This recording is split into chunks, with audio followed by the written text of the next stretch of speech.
And very little in Washington is safe from the potential cuts, including animals. Jan Crawford is on the National Mall. Jan, good morning. Well, good morning. You know, we hear a lot about some of the serious implications these cuts could have, the widespread layoffs, the cuts in the military, changes in air travel. But there are places that could be affected that we don't even think about. The parks, the monuments, even, like you said, Nora, those animals at the National Zoo. Damai is a rare Sumatra tiger and now one of the most closely watched animals at the Smithsonian National Zoo. Line up. Where everyone has one question: is she or isn't she?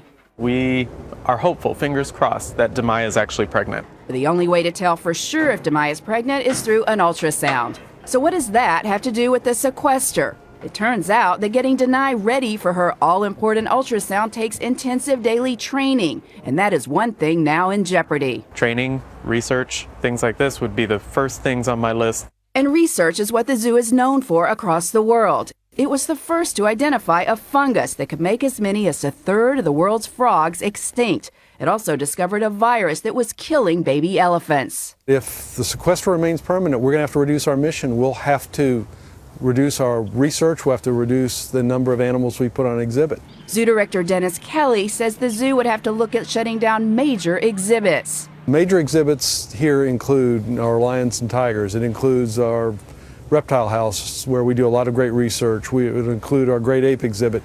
But the cuts would reach beyond the National Zoo. They would impact all of the Smithsonians in D.C., which are preparing for at least a 5% budget cut.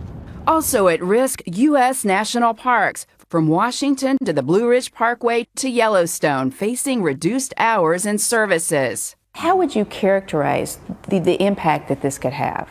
Very painful. Painful. Very painful to Americans and to job creation in America, because our national parks are economic engines. Interior Department Secretary Ken Salazar says visitors should expect a reduced experience. The quality of experiences that we're able to give to the American people and to visitors from other parts of the world really are part of an American heritage, and so much of that is at risk if we're not able to provide the quality that we now experience at these great places. Now, Salazar said that tourists also will see some of the effects here on the National Mall, and not in a good way. He said it's going to be dirtier because there's not going to be as many workers to help clean it up. And even when you're at the national monuments, if you're looking for, say, someone to give you some information or help you explain what it means, it's going to be harder to find people to help you because there may not be as many employees. Thank you, Jan. It shows all the things we take for granted that could go away.